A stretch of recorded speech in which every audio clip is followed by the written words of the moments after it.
नमस्कार मंडळी, तर आज मी बनवते मस्त चमचमीत आळूची भाजी। सुरुवात करूया आजच्या व्हिडिओला।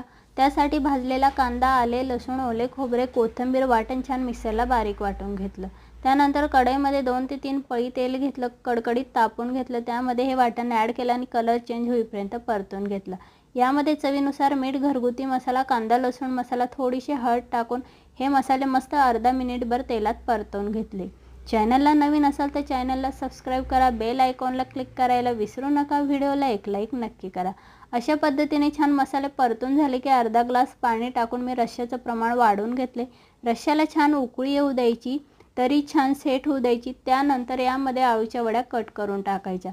उकळत्या रश्श्यामध्ये आळूच्या वड्या कधीही टाकू नका, नाहीतर त्याचे लेयर पूर्णपणे सुटतात।